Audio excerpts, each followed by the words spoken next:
চমৎকার। এইরকম ডায়লগ শুনে হাততালি না দিয়ে পারলাম না। খুব সাবধান, যা করবি কর, কিন্তু চন্দ্রনাথের পিছনে একদম লাগতে চাস না। কি করবে আমাদের? মনে রাখবেন, দিন মজুরের ডাক এসেছে, অত্যাচারিত নিপীড়িত মানুষ প্রতিবাদের গান গাইছে। কণ্ঠরোধ করে দেব। মনে রাখিস আমি চন্দ্রনাথের বাগদত্তা, তাই ওর পিছনে কেউ লাগতে আসলে খুর দিয়ে সবকটার গলা আমি কেটে দেব।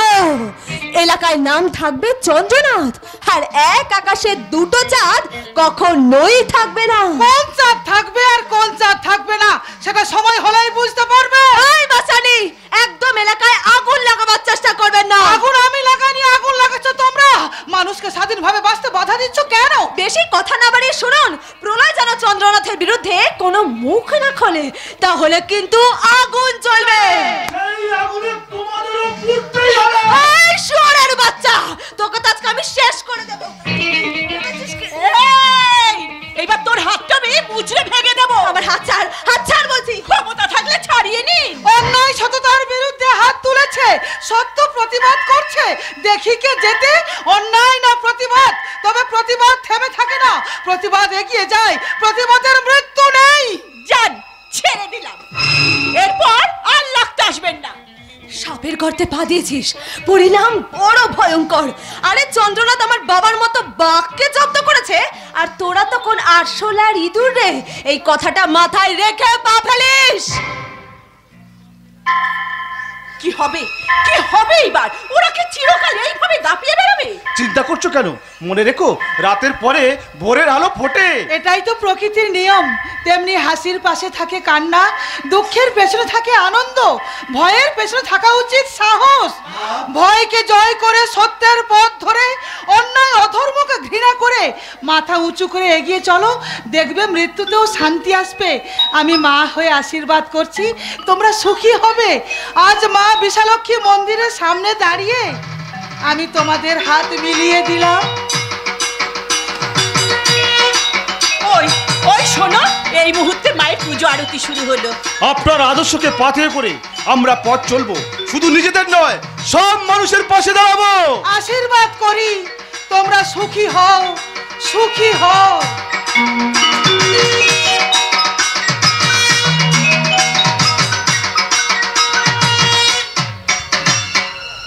সুখী হতে দেব না। জাদু আমাকে ঠকিয়েছে, কিন্তু আমি থেমে থামবো না। আমি প্রবল প্রতাপ চৌধুরী, চিরকাল আমি মাথা উঁচু করে চলে এসেছি, আমি আজও চলবো। আমি আবার জনগণকে হাতের মুঠোর মধ্যে নিয়ে আসবো। সবসময় নিজের কথাই চিন্তা করে চলেছো, ছেলেটার কথা একবার ভাববে না? ও ভাবনা মানিকের উপর দেওয়া রয়েছে। ডাক্তারবাবুর কথা মতো শতদল মানিক দুজনে কোনো একটা মেয়ের কাছে গেছে। সেই মেয়েকে দেখে যদি শতদলের পছন্দ হয় এবং সেই মেয়েটা যদি শতদলকে ভালোবেসে যত্ন করে, তাহলে অবশ্যই আমাদের ছেলে ভালো হবে। আমার ছেলে আবার সুস্থ হবে। অবশ্যই সুস্থ হবে। ওনার সুস্থ হলে আমার এই বিশাল সম্পত্তি দেখবে কে? তার জন্য আমি আছি বাবা। আমার ভাই শতদলকে চিকিৎসা করিয়ে আমি সুস্থ করব। প্রয়োজনে ওকে আরো বড় ডাক্তার দেখাবো, বাড়িতে না রেখে কোনো বড় নার্সিং হোমে ভর্তি করে দেব। অল টাইম ভাইয়ের কাছে থেকে আমি ভাইকে সুস্থ করব। সবাইকে দিয়ে সব কাজ হয় না। তাছাড়া মানিকদা যে মেয়েটাকে নিয়ে আসছে তাকে যদি তোমাদের পছন্দ হয় তাহলে ওকে বাড়ির বউ করে রেখে দিও, কিন্তু ভাইয়ের চিকিৎসার দায়িত্ব আমার। ডাক্তারবাবু বলেছেন ওর কোনো ওষুধ লাগবে না, সঙ্গী হয়ে কোনো মেয়ে যদি ভালোভাবে সঙ্গ দেয় তাহলেই আমার শতদল সুস্থ হয়ে যাবে। দেখো, তুমি ভাইকে জন্ম দিয়ে পৃথিবীতে এনেছো ঠিকই, কিন্তু মনে রেখো ভাইয়ের ব্যাপারে আমারও কিন্তু একটা দায়িত্ব আছে। তাই ওর চিকিৎসার ব্যাপারটা তুমি আমাকেই ভাবতে দাও। জানি না কোনটা ঠিক আর কোনটা বেঠিক, আমি শুধু সহ্য করতে পারছি না। ইঞ্জেকশন নেওয়ার পর ছেলেটা যখন যন্ত্রণায় ছটফট করে, আমি তো মা, তাই মনে হয় ওই ঈশ্বরকে বলি, ঈশ্বর আমার ছেলের রোগ যন্ত্রণাগুলো তুমি আমায় দিয়ে ওকে তুমি রোগ মুক্ত করো। তাতে হয়তো আমার শরীরে ভীষণ কষ্ট হবে, কিন্তু মা হয়ে আমি মনে একটু শান্তি পাবো। ঈশ্বর, এই অভাগিনী মাকে তুমি শান্তি দাও, তুমি শান্তি দাও। বাবা তুমি যদি ওনার মতে মত দাও তাহলে আমি ভাইকে সুস্থ কিভাবে করব?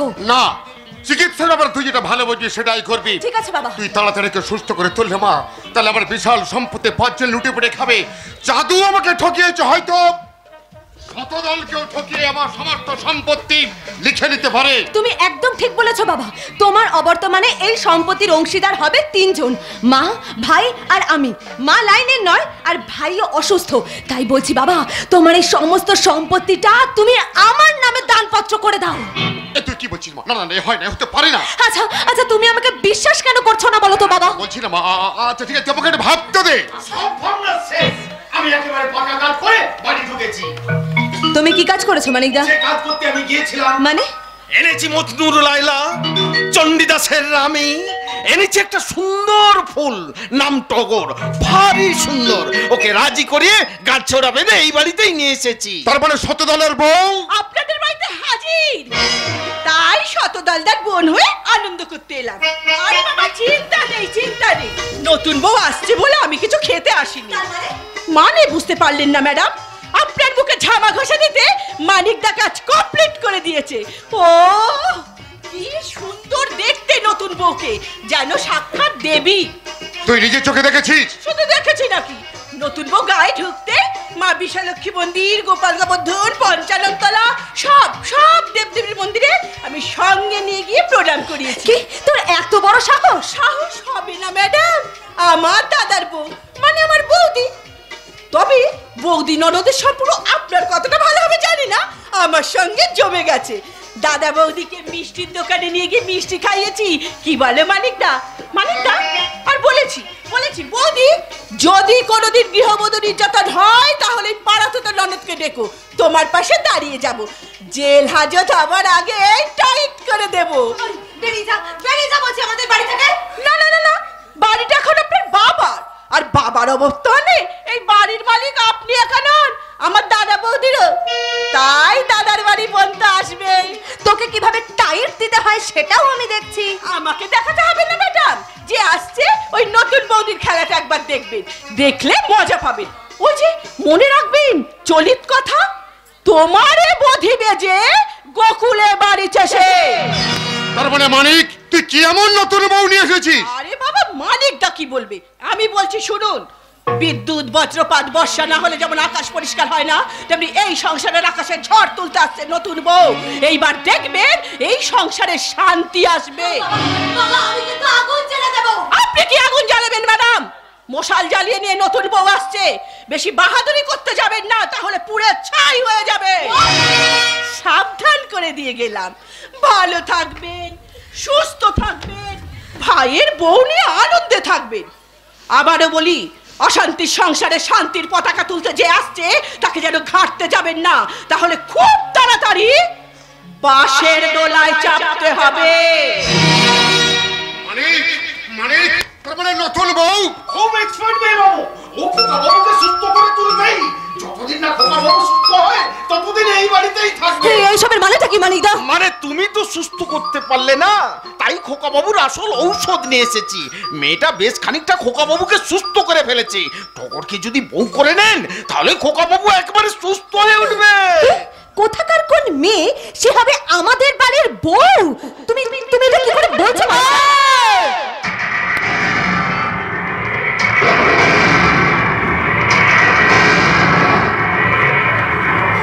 একদম মজা কথা বলবে না। এবারে বউ হওয়ার যোগ্যতা আমার আছে কিনা সেটা তুমি কেমন করে জানবে? আরে ও চোখ মুখ দেখলে বলে কতজন পটে যায়, আর শরীর দেখলে তো কতজনের কি বললে বুঝতে পারলে না। আর আমাকে দেখলে পুরুষ মানুষের চোখ দিয়ে লোভের আগুন ঝরে পড়ে, নড়ে যায় কত উঁচু তলার মানুষ, আর বেহুশ হয়ে যায় আমার কাছে কেউ এলে। মানিকদা এই মেয়েটাকে তুমি কোথা থেকে ধরে এনেছো বলো তো? মুখের ভাষা যেরকম বিশ্রী, পড়েছেও তেমন এক অদ্ভুত পোশাক। ডনের পোশাক।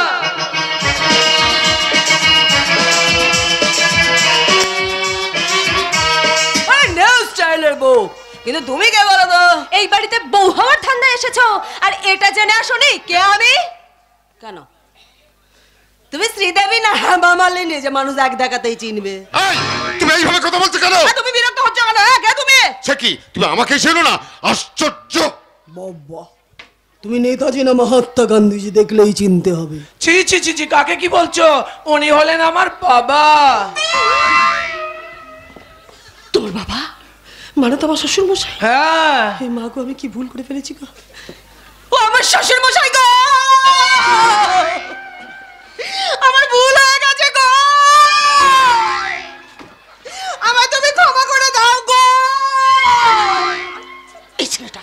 তোমার বাবাটাকে ধরতে পারছো না?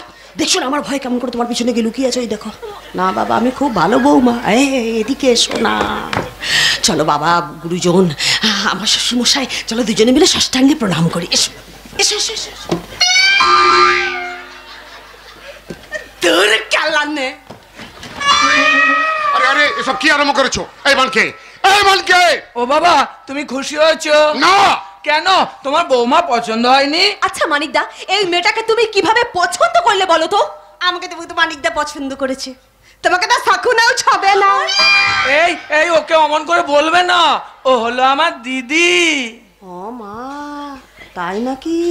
তা আগে বলবে তো। আগে জানলে ওকে আমি ছেড়ে কাপড় পরিয়ে দিতাম। বাবা বাবা, তুমি শুনতে পাচ্ছ ওই মেয়েটা আমাকে কি বলছে? ঠিক আছে ঠিক আছে, ওকে আমি বকে দিচ্ছি। এই মেয়েটা, এই খবর তো ওকে অমন করে বলবে না। হ্যাঁ কেন বললে কি বলবো? স্বামী দেবতা।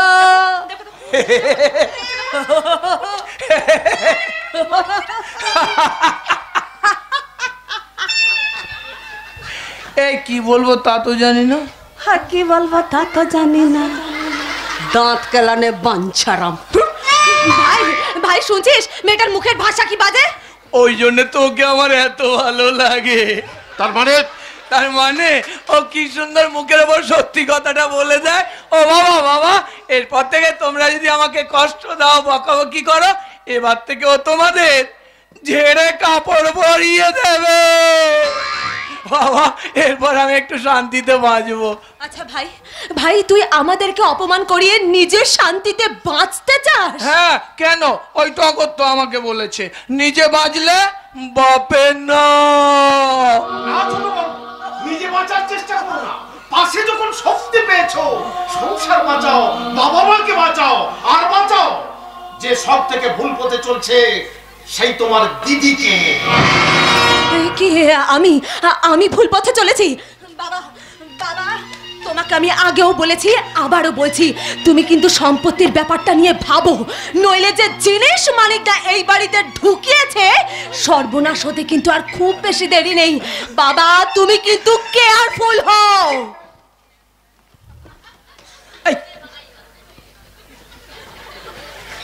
তোমার দিদি কোন ফুলের কথা বলে গেল? না না, কোনো গাছের ফুল নয়, ওটা হলো একটা ইংরেজি কথা। এইরকম একটা অশিক্ষিতা আনকালচার্ড মেয়ে থেকে কোনোদিন সুস্থ করতে পারবে না। ও বাবা বাবা, ও অশিক্ষিত হলেও না খুব ভালো বাবা, ওর সঙ্গে আমি মেলামেশা করলে ভালো হয়ে যাও বাবা। ও বাবা বাবা, তুমি ওকে মেনে নাও না, তুমি দেখে নিও, ওষুধ ইনজেকশন ছাড়া আমি ভালো হয়ে যাব। তুই বলছিস ও তোকে সুস্থ করতে পারবে? পারবে পারবে বাবা, পারবে। তুই যখন বলছিস তখন কি আমি না মেনে থাকতে পারি? ওরে, আমি যে পুত্র স্নেহ অন্ধ। তবে তোমাকে একটা কথা বলে রাখি টগর, আমার ছেলে শতদলকে তুমি যদি সুস্থ করতে পারো, তোমাকে আমি বেদিতে বসে পুজো করব। আর যদি ভাউতাবাজি করো, তোমাকে আমি গুলি করে মাথার খুলি উড়িয়ে দেব। আন্ডারস্ট্যান্ড?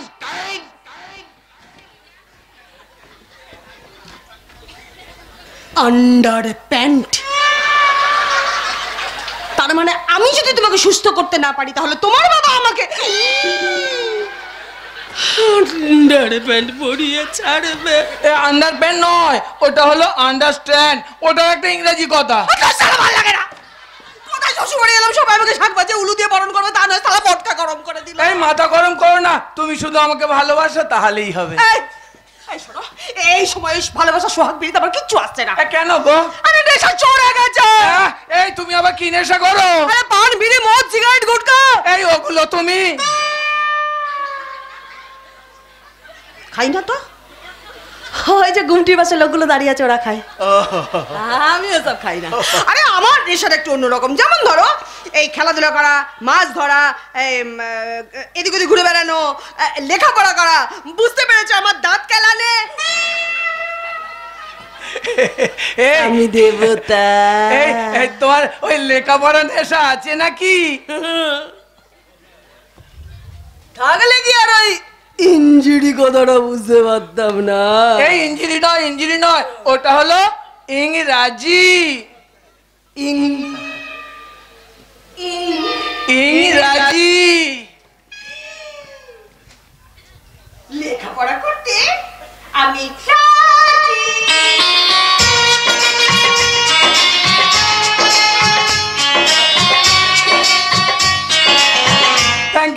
Thank you.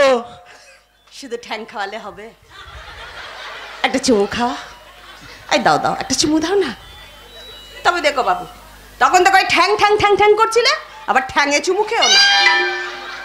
দূর দিয়ে কি দেখাচ্ছ? এইদিকে এসো না, একটা চুমু দাও। দেবে না তো? বেশ ঠিক আছে, আমিই দিয়ে দিচ্ছি, এসো। এই এই তুমি আমাকে সুস্থ করবে না, আমি তোমাকে সুস্থ করব। আমরা দুজনাই দুজনকে সুস্থ করব। এই কি করে কি করে? এই দামড়া বয়সে জানো না কি করে কি করে? এসো এসো, দেখি দিয়ে এসো।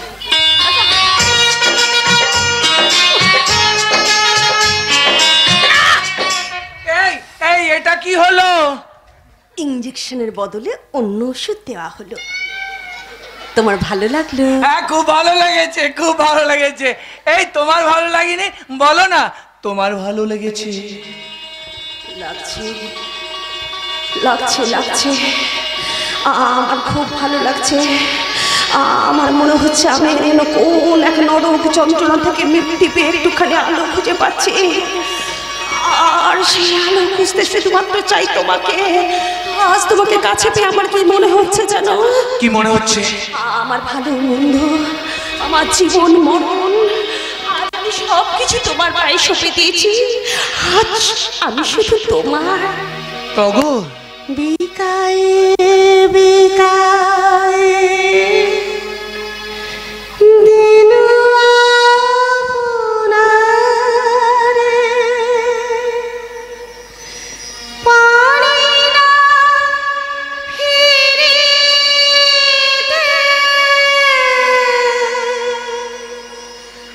দুয়ারে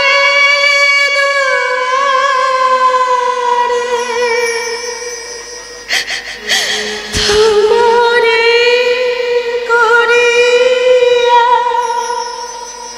নিও গো আমারে, বরণের মালা পরায়ে চরণ ধরিতে দিও গো আমারে, নিও না নিও না।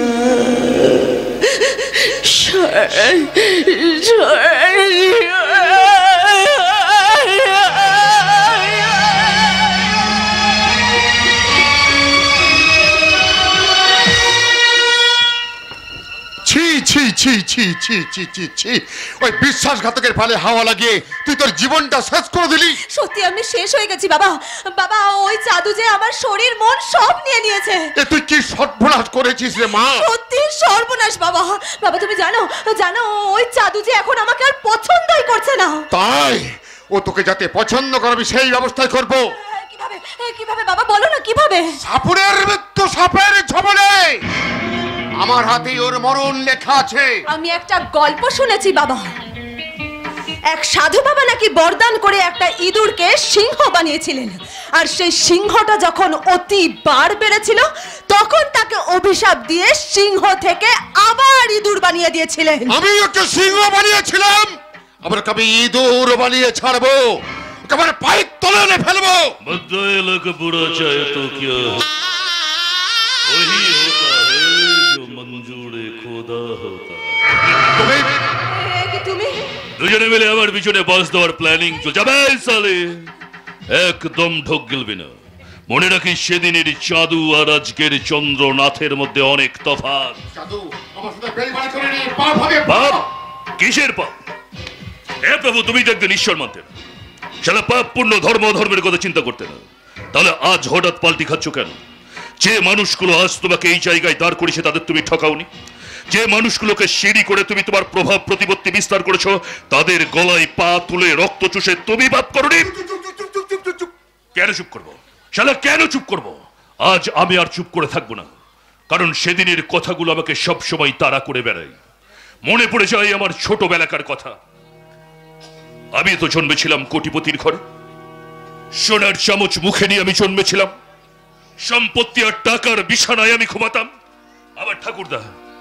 আবার ঠাকুরদা যতদিন জীবিত ছিল ততদিন সবকিছু ঠিক ছিল, কিন্তু ঠাকুরদার মৃত্যুর পর বাবা এক পেট মদ খেয়ে প্রতিদিন যেতে লাগলো রেশের মাঠে। একসময় সিন্ধুকের টাকা সব শেষ হয়ে গেল, ব্যাংক অ্যাকাউন্ট জিরো হয়ে গেল। তবুও বাবা একটার পর একটা সম্পত্তি বিক্রি করে যেতে লাগলো রেশের মাঠে। মায়ের বাধা বাবা মানত না। টাকা নষ্ট করে বাড়ি ফিরে এসে আমার মাতাল বাবাটা আমার মায়ের উপর করত অকথ্য অত্যাচার। তখন আমার 14 বছর বয়স। আমি দূর থেকে দাঁড়িয়ে দাঁড়িয়ে মায়ের উপর অকথ্য অত্যাচার দেখেছি, কিন্তু কোনোদিন বাধা দেওয়ার আমার সাহস ছিল না। কারণ আমার ওই মাতাল বাবাটাকে দেখে আমার প্রচন্ড ভয় করত। তবু একদিন মায়ের উপর অকথ্য অত্যাচার দেখে আমি বাবার পা দুটো জড়িয়ে ধরেছিলাম, বলেছিলাম, বাবা, তাহলে কেন আমি সমস্ত কিছু থেকে বঞ্চিত হব? তাই মনে মনে প্রতিজ্ঞা করলাম, আমাকে ওদের মতো বড় হতে হবে, কিন্তু সৎ পথে থেকে বড় হওয়া যাবে না। আমি অন্ধকার রাস্তাতেই পাশে টেনে পকেট মেরেছি, পাবলিকের গণধোলাই খেয়েছি, পুলিশ নিয়ে গিয়েছে, কত পিটিয়েছে। শালা যত মার খেয়েছি, যত কষ্ট যন্ত্রণা সহ্য করছি, তত শালা আমার মনের জেদটা বেড়ে গেছে।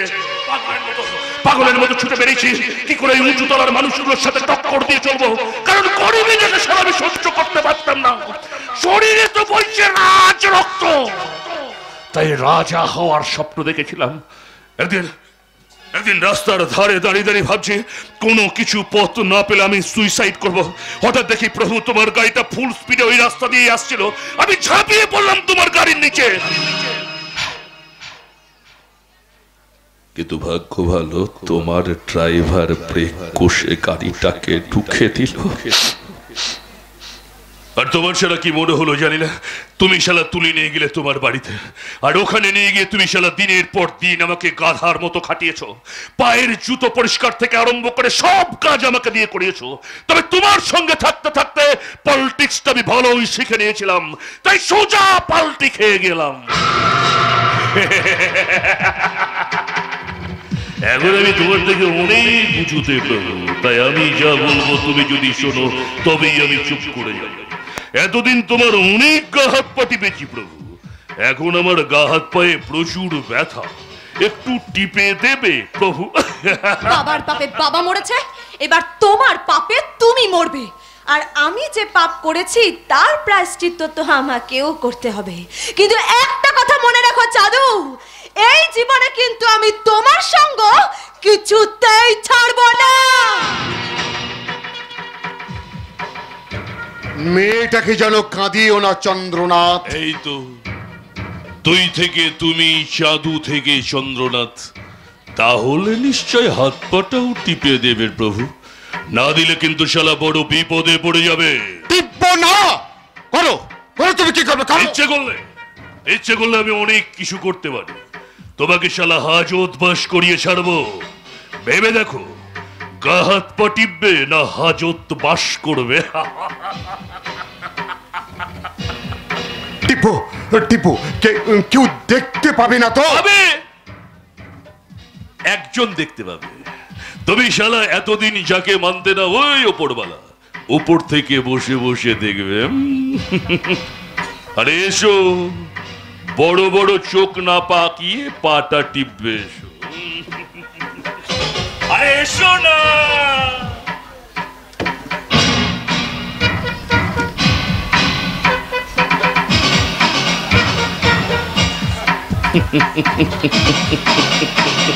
পায়েও কি হাত দিতে হবে? কেন, কোনো অসুবিধা আছে? তোমার অস্বস্তি বোধ করবে না? একদম না।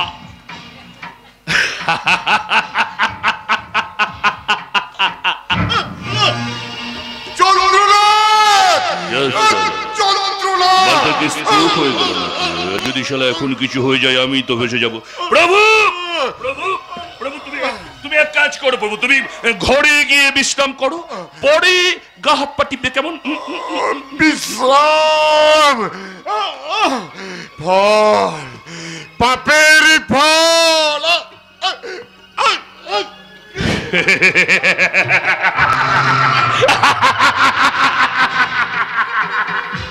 পেরেছি পেরেছি, শালা খানিকটা হলেও বদলা নিতে পেরেছি।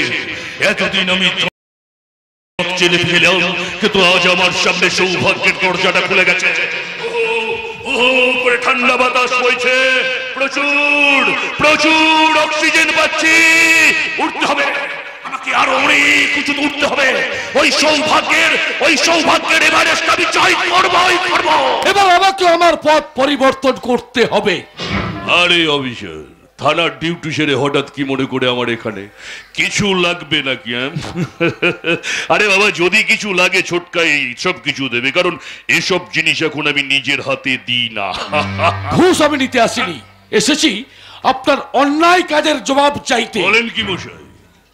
ডানা গজিয়েছে মনে হচ্ছে, ডানাটা কি ছেটে দেব? যে যন্ত্রণা আমি পেয়েছি সে যন্ত্রণা মৃত্যুতেও নেই। মানে ঘুষের টাকায় গাড়ি করেছি, বাড়ি করেছি।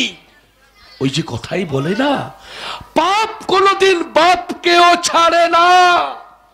তাই তো গাড়ি অ্যাক্সিডেন্টে আমার একমাত্র ছেলে মারা গেছে। তাই এতদিন ইচ্ছার বিরুদ্ধে আমি যে হাত পেতে ঘুষ নিয়েছি, সত্যি সত্যি সেই হাত আজ আপনার দিকে আঙুল তুলে কথা বলবে। তুই আমার সঙ্গে রঙবাজি মারতে এসেছিস। মনে রাখিস, রঙবাজি করেই কিন্তু আমি এই জায়গায় উঠেছি। বেশি বাড়াবাড়ি করলে একদম সোলা লাশ ফেলে দেব। পরাধীনতা চাকরি না করে মৃত্যুকে আমি বরণ করে নেব, তবে আমার থানা এলাকায় আর যেন কোনো নোংরামো কাজ না হয়। এই থানাটা তোর বাপের সম্পত্তি নয়, এই এরিয়াটা আমার। আর বেশি পয়তারা বললে একদম মায়ের ভোগে পাঠিয়ে দেব। আর আমার থানায় পা রাখলে আমিও ঠিক আপনাকে এইভাবে তাড়িয়ে দেব। ডাকছে রে, ওই যমরাজ তোকে ডাকছে। যমরাজের ডাকে সাড়া দিয়ে মানুষ একবার মরে, দুবার মরে না। তাই আমি প্রতিবাদ করেই মরব। এক থাপ্পড়ে শালা তোর মুখটাকে আমি পশ্চিম বাংলার ম্যাপ তৈরি করে ছেড়ে দেব। জটার গায়া সমঝো ও মর গায়া। কি বললি?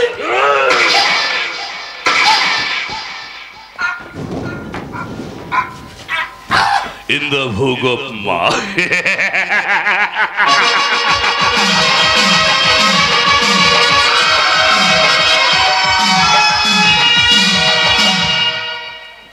পুলিশ অফিসার খুন। শতদলের বউ হয়ে বাড়িতে আসার জন্য যে মানুষটা আমাকে সবচাইতে বেশি উৎসাহিত করেছিল, হঠাৎ করে সে পুলিশ অফিসার খুন হয়ে গেল। রহস্য যেন আরো বেড়ে যাচ্ছে। দেখা যাক এই রহস্য উদ্ধার করতে মানিক দাবাকে কি সাহায্য করে। টগর টগর টগর, তোমার সাহায্য ছাড়া আমি এক পাও চলতে পারবো না। তুমি পাশে না থাকলে আমি কবেই যে মরে যেতাম। আজ তোমার শরীর কেমন লাগছে? আর কোনো কষ্ট নেই তো? না না, কোনো কষ্ট নেই। আসলে কি জানো টগর, এই কদিন তোরা আমাকে ইনজেকশন করছে না, ওষুধ খাওয়াচ্ছে না, সেই জন্য এই কদিন আমি খুব খুব খুব ভালো আছি। এই টগর, কি হলো? থেমে গেলে কেন? কি দেখছো অমন করে? এই শাড়ি পরে তোমাকে দারুণ লাগছে। কেমন লাগছে জানো? কেমন? একেবারে সিনেমার নায়িকার মতো।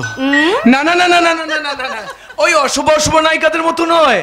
তোমাকে লাগছে পুরোনো দিনের সিনেমার নায়িকা সুচিত্রা সেনের মতো। এই শাড়িটা তুমি কোথা থেকে পেয়েছো গো? কেন নিমতরি আদি জয়গুরু বস্ত্রালয় বাসনালয়তে ওই দোকানে শুধু শাড়ি না, সমস্ত রকমের রেডিমেড বস্ত্র। আচ্ছা, কিন্তু এত সুন্দর শাড়ি পরা কিভাবে শিখলে তুমি? কেন?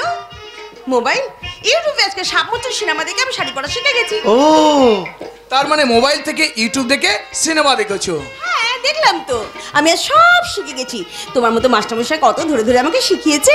আচ্ছা বলো তো দেখি, মাস্টারমশাই ইংরাজি কি বলতে পারলে কি দেবে? তুমি যা চাইবে আমি তাই দেবো। মাস্টারমশাই ইংরেজি টিচার। তুমি আমার মনের মতো টিচার। বাবা বাবা বাবা বাবা, বেশ শিখেছো বেশ শিখেছো। দেখবে আমি আরো কত কি শিখেছি। তুমি যে ওয়ার্ডবুকটা আমাকে দিয়েছিলে তার থেকে আমি পড়েছি মাদার মানে মা, ফাদার মানে বাবা, ব্রাদার মানে ভাই, আর হাজবেন্ড মানে স্বামী। তুমি আমার হাজবেন্ড মানে স্বামী দেবতা। কিন্তু মা বাবার ঠিকানা তুমি তো আজও পেলে না টগর। তুমি আমাকে এখনো পর্যন্ত কেন অন্ধকারে ফেলে রেখেছো? তুমি তো সব জানো। বলো। জানি বলেই তো তোমাকে এই বাড়িতে নিয়ে এসেছি। আমি তোমাকে মানি বলে তোমার সমস্ত কথা শুনে চলি। হ্যাঁ গো মানিকদা, টগর খুব ভালো মেয়ে। ও যে তোমাকে ভীষণ মানে, ও আমার চেয়ে তোমাকে বেশি ভালোবাসে। মানিক কাছে থেকেও যেটা বোঝনি খোকা বাবু, সেটা আমি বুঝতে পেরে গেছি। টগর তোমাকে জীবন দিয়ে ভালোবেসে ফেলেছে, তুমি বুঝতে পারো না। ওই টগরের জন্য তোমার দিদি তোমার উপর কোনো অত্যাচার করতে পারে না। জানি তো মানিকদা, জানি তো। শুধু কি তাই,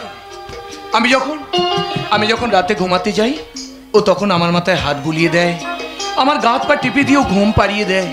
আর আমার জীবনকে একা বলে মনে হচ্ছে না মানিকদা, ও সব সময় আমার সাথে সাথ দেয়। এত নির্মল ভালোবাসা এর আগে আমি কখনো পাইনি গো। তাই তোমার কাছে একটাই অনুরোধ, টগরকে যেন কোনোদিন কষ্ট দেয় না। ও যেমন তোমাকে যোগ্য স্বামীর আসনে বসিয়ে সম্মান শ্রদ্ধা দেয়, তুমিও তেমনি ওকে স্ত্রীর সম্মান দেও। বড় দুঃখী মেয়ে টগর, ও যেমন তোমাকে আলো দেখিয়েছে, তুমিও তেমনি তোমার ভালোবাসা দিয়ে ভরিয়ে দিও। আজ আমি স্বীকার করছি, আমাকে ছাড়া কিচ্ছু বোঝে না, কিচ্ছু না। কিন্তু তুমি তোমার অধিকার এবার আদায় করে নাও, সময় হয়ে গেছে, আর দেরি নয়, এখনই যেতে হবে চন্দ্রনাথ মিত্রের কাছে। কিন্তু কেন আমি ওখানে যাবো? তুমি তো বলেছো ওর স্বভাব চরিত্র ভালো নয়। তবুও যেতে হবে, ওর সঙ্গে যত মিশবে তত বুঝবে তুমি কে আর সে কে। ওই শয়তানটার কাছে লুকিয়েছে তোমার মায়ের মৃত্যু ঘটনা। কিন্তু এই বাড়িতে আসার আগে তুমি তো সেই জন্মনাথের জীবনে আমাকে সব শুনিয়ে দিচ্ছ। কিন্তু একটা কথা বলো তো মানিকদা, চন্দ্রনাথ যে মহিলাকে বিয়ে করেছিল তাকে নিজের বলতে কেউ নেই? আছে বলেই তো তোমাকে ওর কাছে যেতে হবে। কিন্তু আমি অবাক হইতেছি, এত মিল কেমন করে হয়? সবাই বলে আমাকে নাকি পুলিশ অফিসার রাগিনী দেবীর মতো দেখতে। মানুষকে মানুষের মতো দেখতে হতে পারে না, তার জন্য এত অবাক হওয়ার কি আছে? তুমি ঠিক কথা বলেছো, সে তো পুলিশ অফিসার আর আমার পরিচয়। আমার মাথার মধ্যে সব যেন কেমন ওলট পালট হয়ে যাচ্ছে। মানিকদা তুমি অন্ধকারের মধ্যে ফেলে না, তুমি আমাকে সব কথা খুলে বলো। কথা না বাড়িয়ে তুমি যাও চন্দ্রনাথের কাছে, আমি আছি তোমার পাশে। ঠিক বলেছো মানিকদা, আজ তোমার কথা শুনে মনে হচ্ছে আমি সাগর সেচে মুক্ত পাবো। আর সেই মুক্ত খুঁজতে আমি এখনই যাব চন্দ্রনাথের কাছে।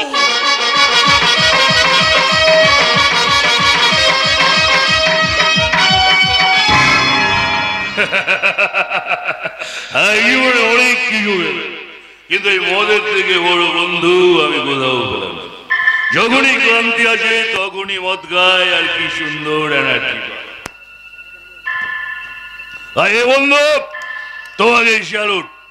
এ বন্ধু, এই শান্তি দাদা, তুমি আমার চোখে একটু ঘুম এনে দাও, আমি একটু ঘুমাই, একটু ঘুমাই।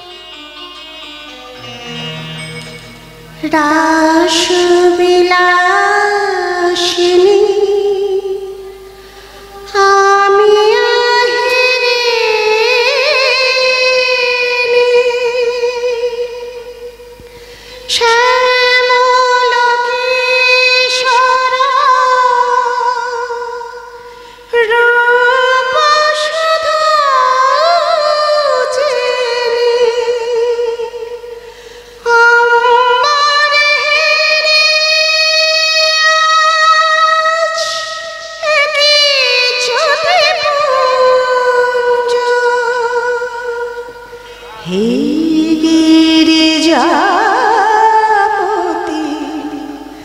কোথা গিরিধারি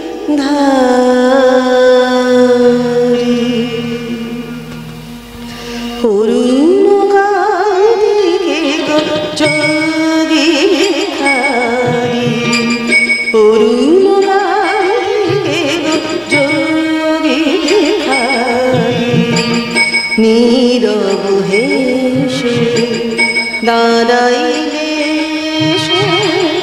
নীরব হেসে দাঁড়াইলে সে প্রখর তেজ নিহারে নারী, অরুণ কান্তিকে যোগী ভিখারি।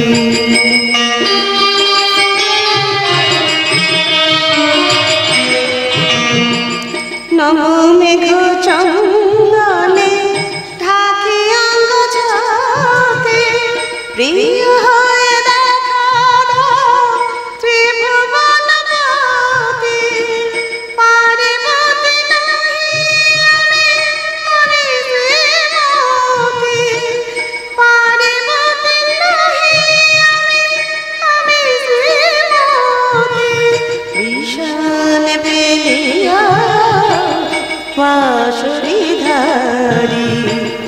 অরুণ কান্তিকে যোগী ভিখারি, অরুণ কান্তিকে অরুণ কান্তিকে অরুণ